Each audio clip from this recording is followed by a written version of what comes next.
Hi, my name is Anina Major, and this show is titled Tender Seedlings. It is a series of works that I've created that speak to the idea of leaving home and making a home in a new place and all of the emotions that come along with that, the things we carry with us and the things that evolve into new things that we carry forward. For me, my practice really started with the practice of plaiting as a way to connect with my Bahamian heritage that I felt I was being disconnected from physically. For this show, I really wanted to create form using plaiting, but revisit it at a time when I had the skill to do so, which meant returning to the manner in which I worked before, which was very container-based. It was very like building a valley that would support the edges of a form as I went up. So I think flower is really fascinating for me for many reasons because of all of the things it's referencing. Like the idea that within a single piece, I've managed to show copper in its different kind of manifestations, I think is fascinating. Like I fell in love with copper because of its ability to be turquoise and like how that references the waters in the Bahamas. But to really study ceramics and to understand the history of glaze and where that kind of relates to my own personal history, there's some overlap there. So if I was to talk about it from a ceramic perspective and my knowledge of it and research, I would say that like this turquoise to me kind of symbolizes our first introduction to like glaze, which is through like the Egyptians and their use of copper to make this beautiful turquoise glass that we later developed to coat over ceramics. And then, you know, that technique cross-pollinates with countries in Asia. Learn from them that, you know, copper has the ability to be this beautiful ox blood red, depending on the firing environment, to then even later, or maybe even around the same time, but copper has the ability to be just like the copper penny, as if it was in its strong metal form. And all of those kind of different manifestations can happen within a glaze. So seed, to me, is that manifestation of sculpture, where we go from a contained object or an object that's intended to contain to something that is self-contained. To put seed in comparison to the other forms, which are more vessel-like, seems to create that tension between the two for me. You know, here's an enclosed form, and then here's something that's a little bit more as a carrier in the same way, but a little different. And these forms, for me, allow for space for you to enter. Seed's a little bit more enclosed. So, this is a dream holder. This one, to me, is the lightest piece in the show, and also the piece that I guess in some ways can physically take up space, but it has the widest entry point because it gathers the most. And those dreams for me just kind of expand as time goes on. So if I was to continue, and in my head, if I was to continue this work, it would continue to go up and up and up and up and wider and wider and wider. As, you know, journeying from one place to another, living in one place to another, all those experiences just kind of accumulate into this, dare I say, whirlpool that happens when you dive in to this work. Journey Pot really talks about, for me, how I always knew how to plait. And most people consider plaiting as in braiding, specifically to hair. And so the weaving texture at the bottom of Journey Pot is just that.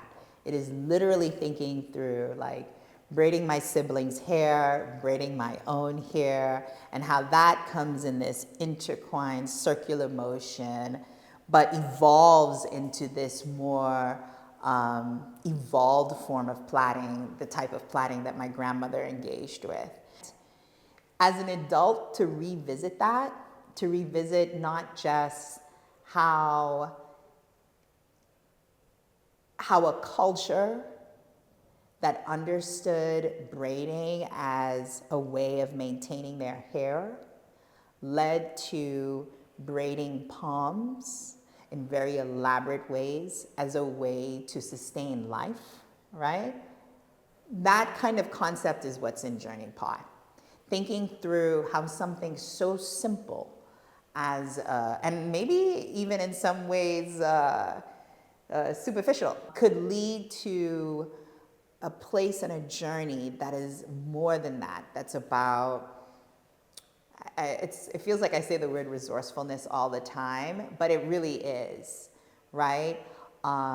In other manifestations, we've seen stories about women weaving rice or seeds in their hair when they take that transatlantic journey. That's not my story. That's my ancestors' story. Braiding my siblings' hair after we went for a long swim in preparation for school, braiding my hair so that I have time for my studies. My grandmother's story, learning how to braid palms so that she can provide a life for my mother and my aunt to go to college, right? And so you see this act of weaving manifesting in ways that sustains us. That's why it's so important for me to build this way, because no matter how I talk about this, I keep coming back to this simple practice in itself.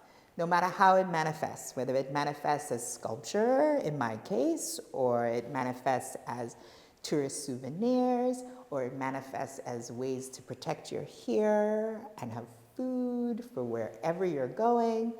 That's the energy behind Journey Pot. Bringing together that practice and the ways in which that particular practice has sustained itself over the longest of journeys, whether that's time or geography.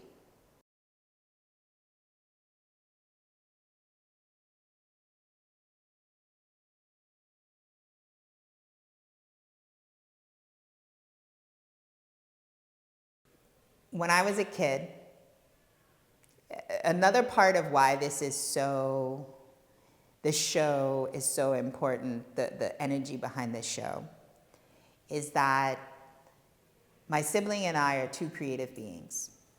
And we grew up in a house not understanding how that would manifest into profession. My sibling's a writer, and I'm an artist. In our childhood, we both have memories of where the outlet to express was through our art. My sibling would write stories, and I would draw things. The fact that we left and were able to make a profession of that somewhere else, other than the place that truly inspired that work, means that we both were parsing through similar emotions, but in different ways. And for this show, this is a time where I wanted to point that out, that what I'm manifesting through this work is also manifesting in other ways, through writing, through food, through literature, etc. I'm fortunate enough to have somebody in my family that we're both just turning through it.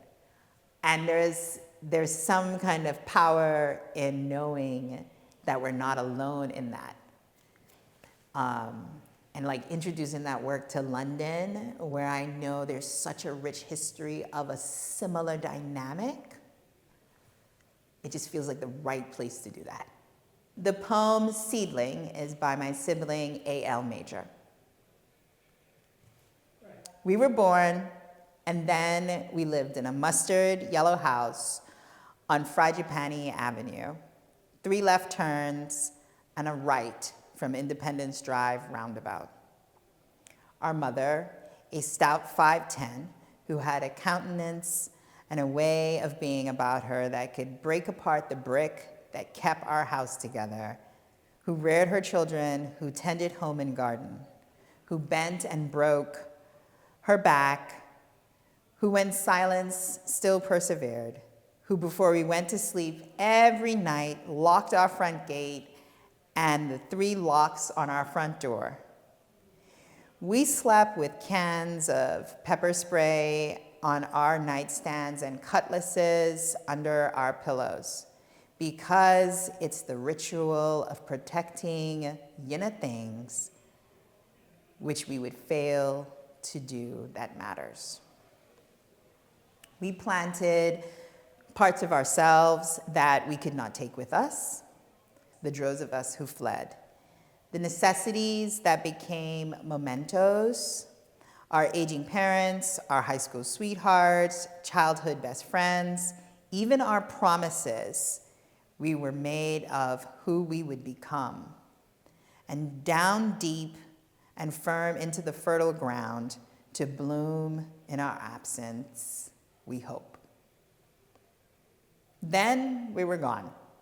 Sometimes we were lost. We studied American things, history, culture, people. We fell in love and out. We grew into divorcees, foul-mouthed feminists, artists, activists, overworked, ambitious liars, hopeful citizens. When parts of us were erased, misplaced, or forgotten, we did rewrite ourselves. We remembered our teachings of how to protect ourselves, of how to fry fish, of who we rallying for on Boxing Day. We learned the hard way. We cannot call out, "Who are we?" if no one is there to answer, because memories have a tint. They don't taste as sweet. They don't rattle your rib cage. They don't make you to stomp your feet. When we return, the Bahamian men who do not recognize us, they say, government should start taxing the ones who come back talking like American, because obviously we have not taxed ourselves enough. We have not fought. We have not grieved. Men who do not know the trade we were forced to make judge our worth. We say we are still Bahamian, but does anyone even know what we mean?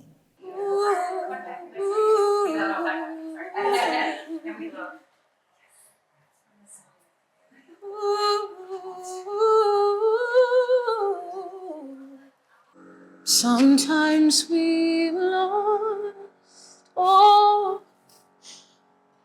Oh, then we were gone.